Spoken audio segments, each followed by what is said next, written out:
Hello everyone, welcome to next vacancy YouTube channel. आज हम लोग एक नई वैकेंसी के बारे में बात करेंगे जो कि कैनरा बैंक में आई हुई है, कैनरा बैंक सिक्योरिटीज लिमिटेड में। ठीक है, देखो इसमें टोटल 5 तरह के पोस्ट निकले हुए हैं। Deputy manager 1 CA CMA CS के लिए, ठीक है, IT कंप्लायंस, ठीक है, जूनियर ऑफिसर के लिए। देखो इसका जो लास्ट डेट है अप्लाई करने का वो 15 मई 2025 तक का रहेगा। अब हम लोग इसको डिटेल्स में देखते हैं। देखो डिप्टी मैनेजर के लिए जो पोस्ट निकला हुआ है, ये आप इसका जो मिनिमम एज रहेगा वो 22 और मैक्सिमम 30 होना चाहिए। ठीक है, इसमें जो टोटल पोस्ट निकले हुए वो 1 निकले हुए। सेम डिप्टी मैनेजर CS के लिए सेम, सारे में एज लिमिट सेम रहेगा आपका 22 से 30 साल के बीच में। ठीक है, इसमें भी टोटल 1 पोस्ट है। डिप्टी मैनेजर IT के लिए भी आपका 1 पोस्ट रहेगा। असिस्टेंट मैनेजर IT के लिए या कंप्लायंस में आपका 3 पोस्ट रहेंगे। जूनियर ऑफिसर के लिए आपका टोटल 2 पोस्ट रहेंगे। ये 2 पोस्ट है। सर्विलांस के लिए 1 और कंप्लायंस के 1। अब इसका एसेंशियल क्वालिफिकेशन देखते हैं हम लोग। देखो डिप्टी मैनेजर फाइनेंस के लिए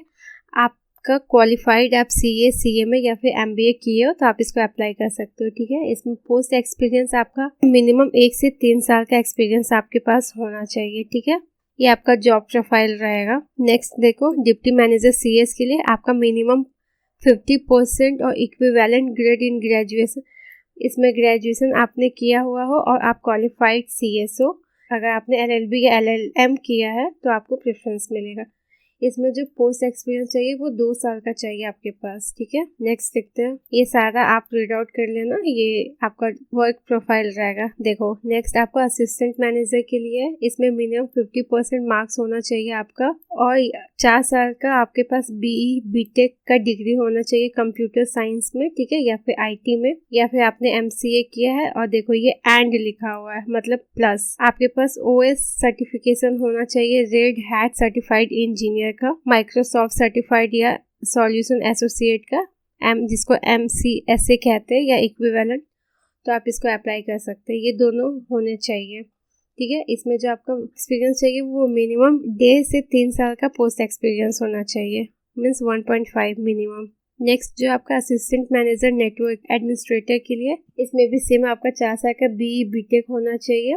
ठीक है, साइंस या IT से। ठीक है, और MCA और एंड, देखो यहाँ पे भी एंड लिखा है। और आपके पास ये सेम सर्टिफिकेट जो हमने ऊपर भी देखा था, ये असिस्टेंट मैनेजर के लिए, इसमें भी सेम आपका सर्टिफिकेशन होना चाहिए। इसमें भी सेम एक्सपीरियंस रहने वाला है, 1.5 से 3 साल का एक्सपीरियंस। नेक्स्ट देखते हैं असिस्टेंट मैनेजर के लिए है सर्विलांस के लिए। इसमें आपने किसी भी डिग्री किया, कोई भी ग्रेजुएशन किया है, ठीक है, तो आप इसको अप्लाई कर सकते हो।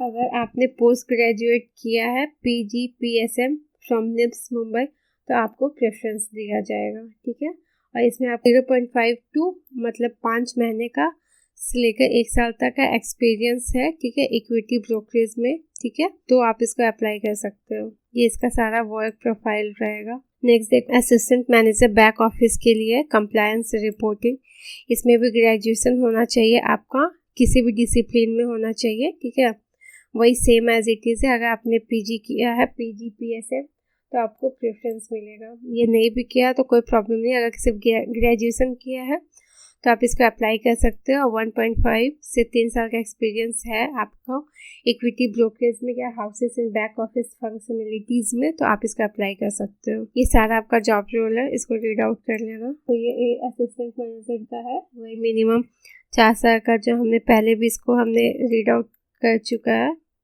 सेम है ये, पहले भी हमने देखा है। ठीक है, 4 साल का BTech प्लस आपके पास ये एक्सपीरियंस होना चाहिए, आपके पास ये सर्टिफिकेशन होना चाहिए और 1.5 से 3 साल का एक्सपीरियंस होना चाहिए।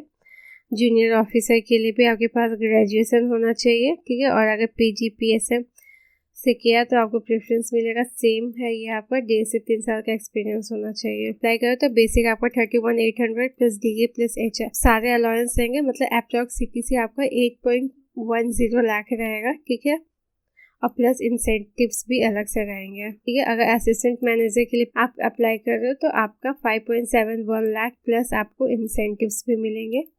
अगर जूनियर ऑफिसर के लिए तो 3.48 लाख, इसमें आपको लीव का कंपोनेंट्स एक्सक्लूडिंग पार्ट है। ठीक है, इसका बेसिक 29,000 रहेगा। देखो ये जो सिलेक्शन होने वाला है वो शॉर्ट लिस्टिंग के हिसाब से होगा, मीन्स इसमें कोई एग्जाम नहीं होगा आपका, वो लोग खुद से आपको शॉर्टलिस्ट करेंगे और इंटरव्यू के लिए बुलाएंगे। देखो यहाँ पे लिखा हुआ है final selection will be on the basis of marks secured by the candidate in interview. ठीक है, देखो आप इसको ऑनलाइन या फिजिकल एप्लीकेशन भी फॉर्म कर सकते हो, दोनों में से कुछ भी कर सकते हो।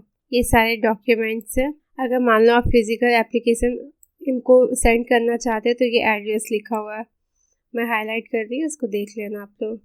देखो इसमें डेट दिया है कि आप टेंटेटिव डेट दिया है कि 25 मई तक का आपको इन्फॉर्म कर दिया जाएगा। तो मिलने यही था। ठीक है, तो आप इस देखो इस बहुत अच्छा अपॉर्चुनिटी है, इसमें कोई भी एग्ज़ाम नहीं होने वाला, तो आप लोग डायरेक्ट से ये फॉर्म को फिलअप कर दो। ठीक है, और अगर कोई भी क्वेरी हो तो आप प्लीज़ कमेंट के थ्रू मेरे से पूछ सकते हो। आज के लिए बस इतना ही रखते हैं हम लोग। ठीक है, और हाँ, अगर आपको ये वीडियो थोड़ा भी यूज़फुल लगा तो प्लीज़ इस चैनल को लाइक और सब्सक्राइब करो और अपने दोस्तों के साथ भी शेयर करो ताकि उनको भी ये इन्फॉर्मेशन मिल सके। तब तक के लिए bye and take care and thank you for watching.